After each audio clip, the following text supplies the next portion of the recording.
Hi, I'm Frank Spear. I want to welcome you to this blog.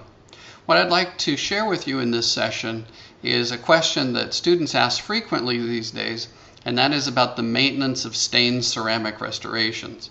You know, with the advent particularly of chairside CAD/CAM restorations, a lot of them, and a lot of us, myself included, are doing external coloring of those restorations to improve their aesthetics, but the question becomes, how does it hold up? And this would be a simple example of a first molar that there's caries undermining the fossa. Here's the tooth preparation. We're going to do a chairside CAD/CAM, in this case with a CEREC machine. There's the restoration after it's milled, and here's the restoration after it's been externally colored. And the question is, will that external colorant come off? And the answer is yes, but there's things we can do to minimize that, and that's really what I wanted to share with you. One of the obvious ones is abrasion. So when we do our prophies on these patients, we want to use very kind abrasive paste, nothing aggressive at all. But what I want to talk to you about is actually the use of fluoride. And here's that restoration after it's been completed, bonded in place, and what it looks like compared to the tooth when we started. So the good news about staining and the research on staining is it goes back a long ways. You know, my master's thesis when I was a graduate student was in fact on the durability of glazed porcelain.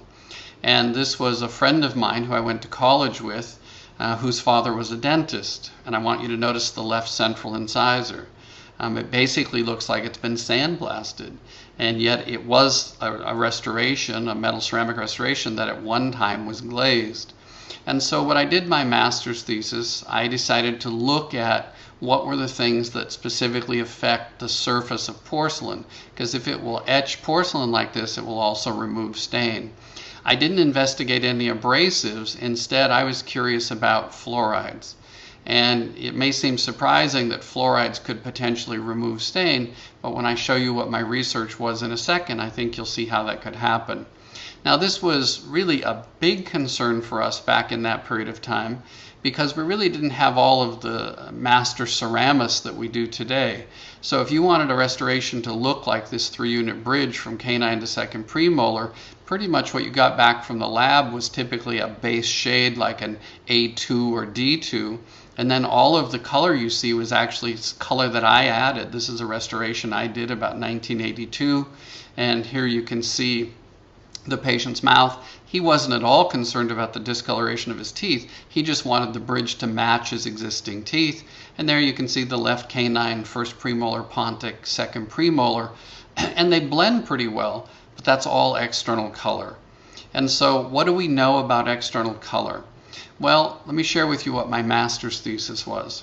What I did was simply took metal ceramic metals, semi-precious, in this case Olympia, which was about a 52% gold, baked Vita porcelain on it, finished them with 600 grit sandpaper, and then auto-glazed them. Once I had all of these done, I then looked at them with a scanning electron microscope, and this is 1,000 magnification of that glazed porcelain surface. I also looked at them using what was called a profilometer, which gave you a visual graph of surface roughness. Now what I did was then to take 10 at a time and put them in different fluorides that were very popular for that era. And I did it in a water bath that was set at basically 100 degrees body temperature for a period of only 15 minutes. And then after doing that, all 10 were then reevaluated using scanning electron microscopy and again the surface profilometer. And this is an example of one of them that came out of that bath at 15 minutes. And you'll notice there's not a glazed surface left anymore.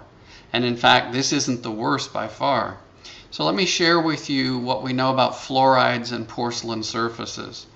We know that some fluorides have no impact on porcelain surfaces at all. Which fluorides? Neutral sodium fluoride and stannous fluoride. Which fluorides have a strong impact on porcelain surfaces? Any acidulated fluorides. The surface that you're looking at right there, this is what it looks like under scanning electron microscopy, was a very popular fluoride back in the 1980s. It was a mixture of stannous rinse and acidulated rinse. And you'd mix them together for the patient, and then they'd swish them from a period of time. But traditionally, the very popular fluorides in dental offices have been placed in trays and then the trays inserted in the patient's mouth. Now, most of those fluorides traditionally have been acidulated. And what acidulation does is it increases the rate of the fluoride ion transfer between the tooth. And so you get a much greater uptake of fluoride. The problem is that acidulated fluorides are actually acidulated using hydrofluoric acid.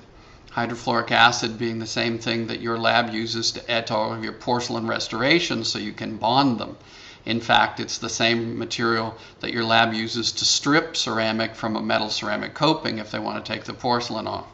To show you what 15 minutes of acidulated fluoride can do, that's a glazed porcelain surface after 15 minutes in acidulated fluoride.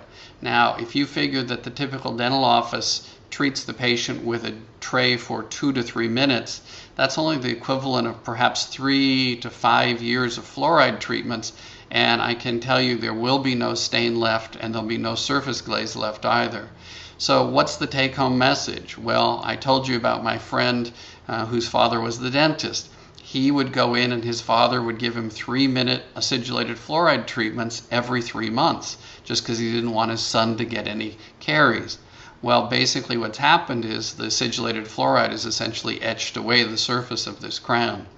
So the take-home message is pretty simple.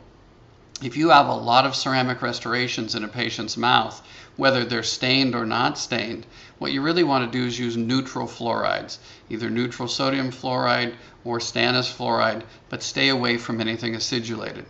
So I hope you found this tip helpful. I enjoyed sharing it with you, and I look forward to seeing you again soon.